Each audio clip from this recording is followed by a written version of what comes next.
Welcome to Viper Bytes. And today we are going to talk about the latest news that just broke here this morning, and that's New Orleans Saints naming Jameis Winston the starting quarterback for week one against the Green Bay Packers. Now, what does this look like?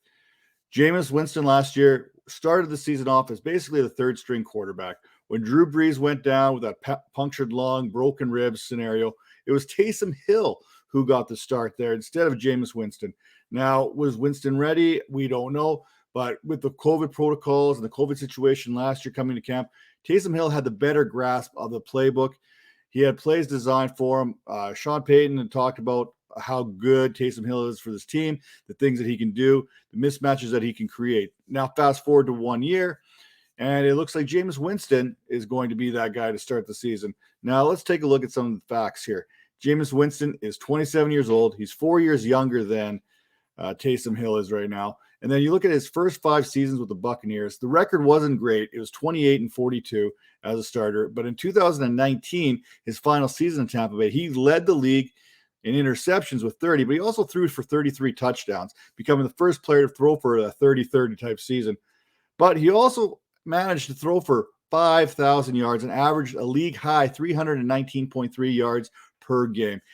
That in mind, he was throwing to guys like Chris Godwin and Mike Evans, where coming to the Saints, they got some good, talented players. You know, when Michael Thomas got put on the pup there, when he had his little history, you got to understand the Saints probably had an understanding that Thomas wasn't going to be ready for the start of the season.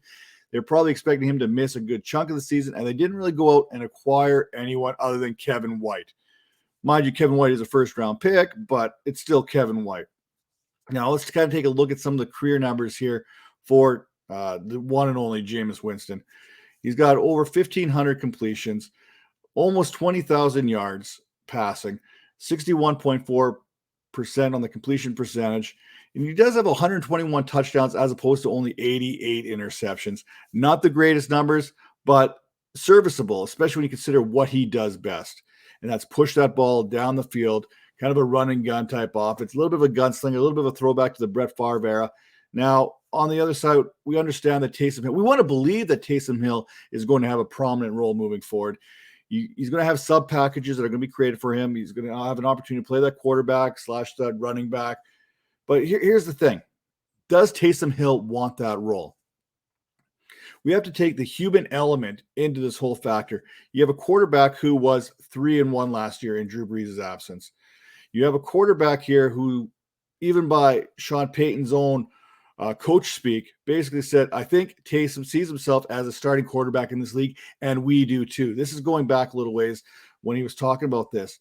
But does Taysom Hill want to hone his craft and maybe sit as a QB2 this season to get an opportunity to be a starting quarterback down the road? Or does he want to be known as a gadget guy, kind of a jack of all trades, master of none, kind of like myself, except a little bit better at what he does than what I do? Now, we move this forward. We know that Peyton loves Taysom Hill. That there's no question about that. But he also believes in Jameis Winston as well. He goes, Jameis Winston is definitely a starter in this league. He's performed exceptionally well considering the amount of time that we've had since we've signed him back in 2020. And I think the whole COVID situation last year kind of really hampered his opportunity to get the shot at that starting role. Now, we look at what Taysom Hill did in that role last year. We talked about that 3-1 type record. He went 18 of 23 versus Atlanta for 233 yards in his first start. Then he had that game against the Denver Broncos, which everyone wants to forget. It was a bad offensive game all the way around. He went 9 of 16 for 78 yards. And then against Atlanta again, he got him again, 27 of 37, 232 yards before his last game against the Philadelphia Eagles, in which he went 28 of 38 for 291 yards, 4 touchdowns, 2 interceptions. Now let's look at these defenses here. Denver, you can say what they want about that defense last year. It wasn't the Broncos defense that we're expecting this year. But you look at the other 3 teams. You got Atlanta twice. That defense may have been the worst passing defense in the league. And you had the Philadelphia Eagles, who, you know what, their corners have always struggled in the recent memory. So you got 3 pretty much cupcake matchups, and he failed to hit that 300-yard plateau. Now, he did score, I think, 4 touchdowns on the ground through rushing. And I think that's kind of more like what we're going to see out of Taysom Hill moving forward. He's more of that running quarterback, that Cordell Stewart kind of guy, except maybe not as good of a passer. But don't tell Calvin I said that. If he's watching this right now, he's probably going to give me a little bit of grief on that.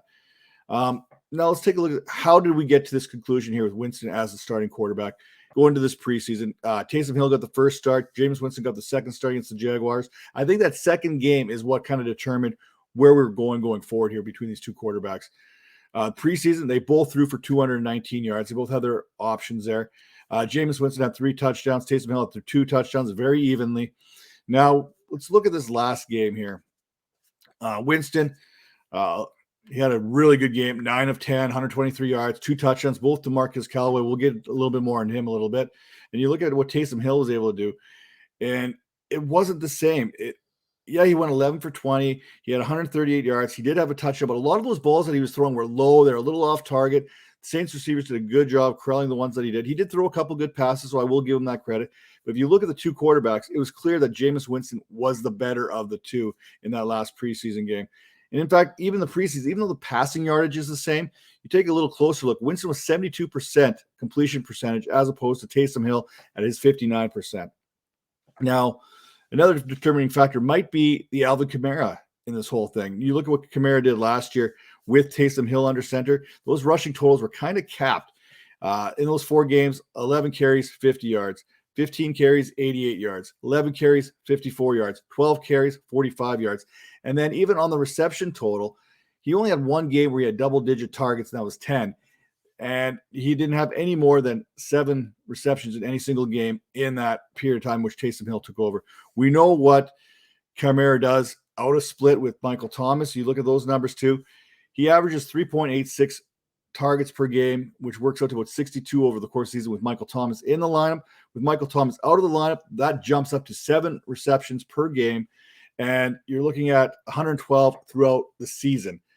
Now, we know Michael Thomas is going to miss a good chunk of the year, probably up to 12 weeks, maybe longer. We don't know what that situation is in the dressing room, let alone the injury.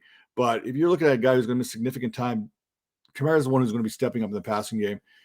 And we know that those numbers with Taysom Hill aren't going to be as high. You're going to kind of cap it. You want to be the most explosive offense you got, it's got to be with Jameis Winston. Now, moving along, Marcus Callaway, Jameis Winston, that chemistry has been evident from the get-go, even though he forgot Marcus Callaway when they were talking about in the presser there a couple weeks ago, back in week 1, maybe right before the week 2 start there for him there in the preseason.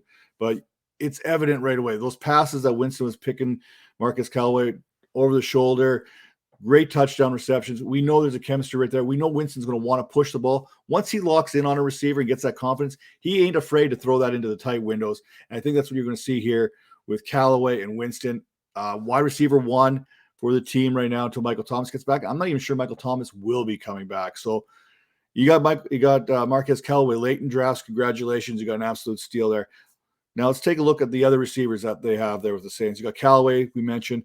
Traquan Smith, who has kind of failed to meet the expectations that we've placed on him previously.